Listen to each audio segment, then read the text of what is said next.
সুপ্রভাত সুপ্রভাত সুপ্রভাত। আবার একটা নতুন ভোর, নতুন আকাশ, নতুন সূর্য, নতুন হাওয়া, সব কিছু নতুন।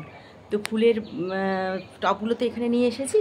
তো ফুল বাগানের মধ্যে আমার ছোটোবেলার কি নেশা ছিল, মামার বাড়িতে তো ফুলের বাগান ছিল, দাদুর খুব শখ ছিল। আমার দাদু শ্রী প্রফুল্লচন্দ্র বন্দ্যোপাধ্যায় ভীষণ শখ ছিল ফুলের।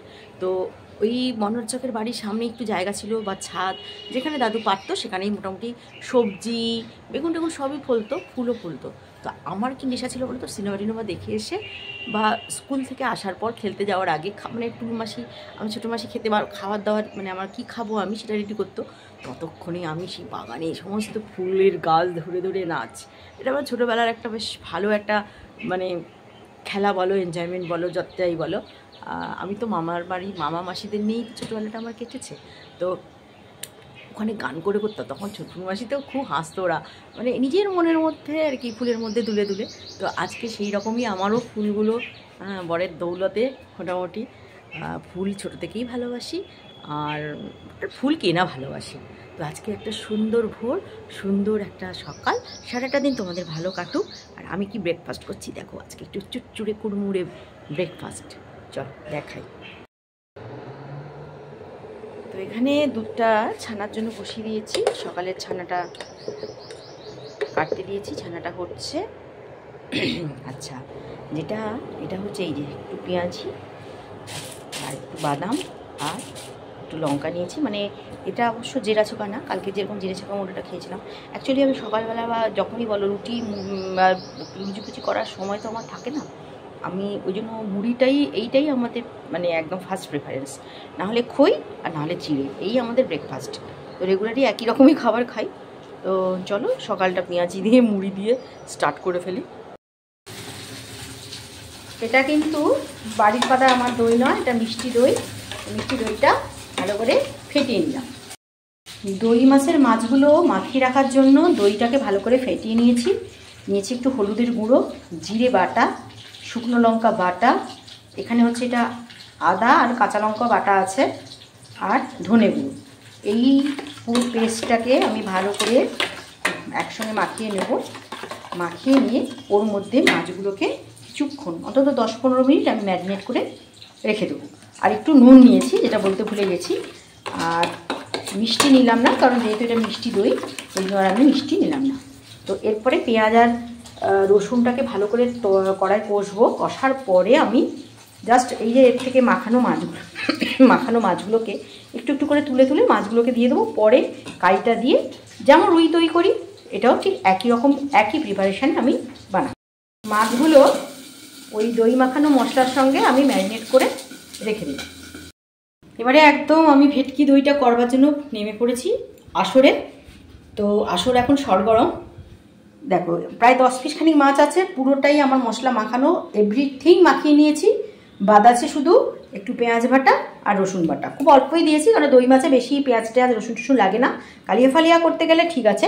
আচ্ছা, তোমরা জানো যে কোনো দই মাছে আমি দেই কিন্তু লবঙ্গ ফোড়ন, কিন্তু যেহেতু আজকে লবঙ্গটা আমার নেই, সেজন্য জাস্ট আমি একটা শুকনো লঙ্কা, জাস্ট এমনি শুকনো লঙ্কা একটু ফোড়ন দিলাম, আর দিলাম তার সঙ্গে একটু জিরে ফোড়ন।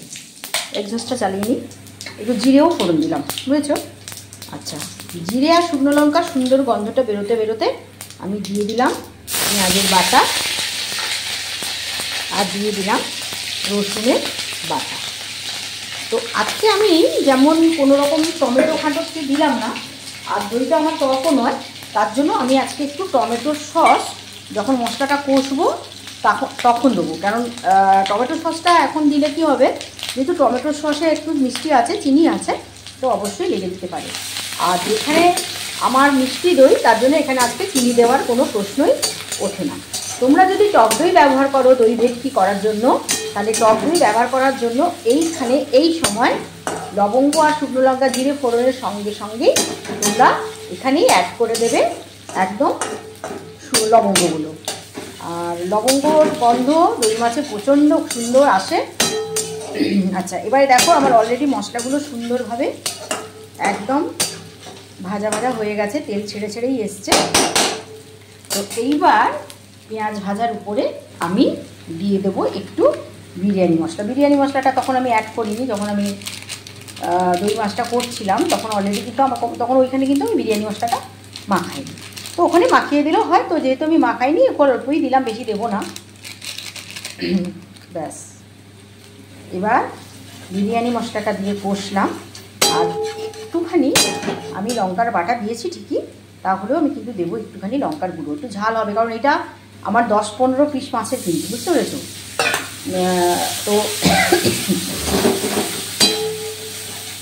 এবার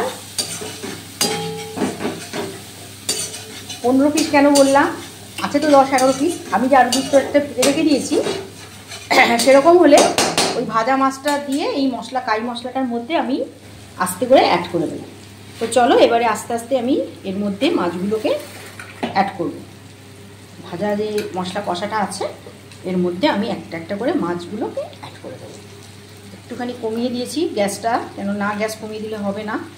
তো আস্তে আস্তে দই মাখানো মাছগুলোকে আমি পরপর পরপর এই ভাজা তেলের ওপরে সাজিয়ে দিলাম। এই যে সুন্দর করে সাজিয়ে দিলাম। আর এলাচগুলো যেগুলো দেখতে পাচ্ছ, সেই এলাচগুলো কিন্তু আমার দেওয়া নয়, ওই দইয়ের মধ্যেই এলাচগুলো ছিল। হ্যাঁ, এইভাবে আমি আস্তে করে মাছগুলোকে সাজিয়ে দিলাম। আচ্ছা, কাই এখন দেবো না। এরপরে আমি কি করব বলো তো, জাস্ট আস্তে করে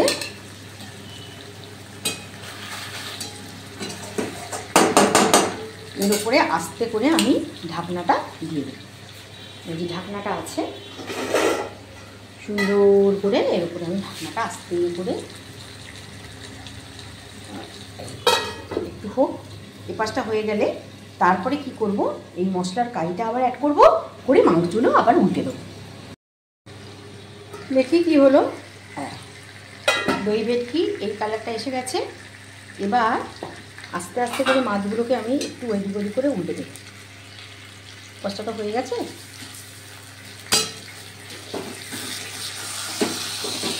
খুব নরম মাছ, খুব সাবধানে কিন্তু উল্টে হবে, জানো, মানে কিন্তু ভেঙে যাওয়ার চান্স বড় যে। আচ্ছা, এবারে আমি যেটা করব, এবারে এই যে মাছ মশলা মাখা কাইটা আছে না, এইটা আমি এর মধ্যে কিন্তু এলাচের শুধু জাস্ট খোসাগুলো আছে, কোনো এলাচের চিহ্ন মাত্র নেই, বুঝেছো? তো এইবারে আমি যে মাখানো যে কাইটা, ম্যারিনেট করা এই যে কাইটা, হ্যাঁ, এই যে এইটা পুরোটাই আমি এর মধ্যে দিয়ে দিলাম। এক হাতে ক্যামেরা ধরে আছি তো করতে পারছি না, রেখে দিয়ে আমি তোমাদের দেখাচ্ছি কীরকম। পুরো কাইটা দেখো দেওয়া হয়ে গেছে। এবার ওর মধ্যে একটু অল্প করে আমি একটু ম্যারিনেট করা বাটিটা ধুয়ে জলটা একটু দিয়ে দেব। তো এখনই পার্মানেন্ট ব্যাপারটা আসেনি, কারণ যেই কাঁচা ম্যারিনেটের এটা দিলাম না মাখা দইটা, তো ওটাকে আরেকটু আমি ফুটিয়ে নেব, মানে একটু ঢাকা দিয়ে রাখবো, বুঝেছো? আর একটু ঢাকা দেওয়া থাক, তারপরে আমি এটাকে আস্তে করে নামাবো। আস্তে করে একটু ঢাকা দেওয়া থাকুক। কি অবস্থা এসছে। ও সেরা সেরা সেরা, নিজের রান্না নিজেই করছি, কে করছে, কেউ তো প্রশংসা করে না, কি করবো বলো, সে নিজেই রাঁধি, নিজেই বলি খুব ভালো খুব ভালো। আর আমার তো জানো আমার রান্নাটাই প্যাশান, বিশ্বাস করো, আমি বেরিয়ে টেরিয়ে যে আনন্দ পাই না, বেরোনো যাই বলো না কেন, আমার রান্না থেকে যেন বেশি আনন্দ। আর একটা হচ্ছে নাচলে ভালো আনন্দ পাই, গান করলে আনন্দ পাই, আর রান্না করলে আনন্দ পাই। বিশ্বাস করো কী যে আনন্দ আমার মানে রান্নার মধ্যে দিয়ে আসে, খুব স্যাটিসফ্যাকশান পাইব। তা এই যে হয়ে গেল আমার দই ভেটকি। মাসিমণির যেমন করে মাসিমণি আমায় বলে দিয়েছিল ফোনে ফোনে, মাসিমণির কথা মতনই আমার সেই প্রথমে আজ ক বছর আগে শেখা তো দই ভেটকি, দই রুই, দই কাতলা যাই করো, দই ইলিশ সবই আমি আগে মাছটার মধ্যে দইটা মাখিয়ে রেখে দিই। শুধু দই না, মানে দইয়ের সঙ্গে মশলাগুলো মাখিয়ে মাছটাকে ম্যারিনেট করে রেখে দিই। অবশ্যই মাছটা হালকা ভাজা, আর ইলিশের ক্ষেত্রে মাছটা ভাজি না, তবে দই চিংড়িটা কিন্তু আলাদা, সেটা একটু তা হলেও যে কোনো দই দিয়ে এনি প্রিপারেশান আমি দইটা দিয়েই মানে দইটাকে আলাদা করে পেঁয়াজের সঙ্গে আমি ভাজি না, কষি না। মশলার সঙ্গে বিভিন্ন যে মশলাগুলো দেবো পেঁয়াজ আর রসুন ছাড়া বাকি সমস্ত মশলা দিয়ে দই দিয়ে আমি ভালো করে মাছটা ম্যারিনেট করে রেখে দিই। আর চিংড়ি মাছ আর ইলিশ মাছ হলে মানে আমি ভাজি না, বুঝতে পেরেছো? বাকি সমস্ত মাছগুলোকে খুব হালকা করে এই দেখছো না ভেটকি মাছগুলো কত হালকা করে ভেজে রেখেছি। তো অলরেডি আমার দই ভেটকি রেডি হয়ে গেল। যদি দেখতে চাও মুখরোচক চ্যানেলে আমার চলে আসবে, দেখবে। আর সব থেকে বড়ো কথা একটু সাবস্ক্রাইব করে দেবে। কী আর কষ্ট বলো, সাবস্ক্রাইবের কাছে বাটনটা গিয়ে টিকটুক করে একটু প্রেস করে দিলেই হয়ে গেল সাবস্ক্রাইব। আর আমিও খুশি আর তোমরাও খুশি, কারণ তোমরাও ভাবলে যে মুখে একটু সাবস্ক্রাইব করে দিলাম। তো চলো ভালো থেকো সবাই। হয়ে গেল আজকের লাঞ্চ। এই যে দই ভেটকি লাঞ্চ না, এ চলবে এখন কদিন ধরে। সোমবার থেকে তো আমার আবার পরীক্ষা, এক্সাম শুরু হচ্ছে, ওখানেই খাবো। লাঞ্চ তো ওদের সঙ্গেই করি, ভাইদের সঙ্গেই করি। আর এইটা হচ্ছে এই মাছের তেল দিয়ে, ভেটকি মাছের তেল দিয়ে শাক। আর দই তো আছে, মিষ্টি দই একটু আছে, সেটাও একটু খাওয়া হবে। বোনেরা পাঠিয়ে দিয়েছিল তাদের জামাইবাবুর জন্য, তো সেটা একটু আছে, সেটাও একটু দুপুরে লাঞ্চে আমরা নিয়ে নেব।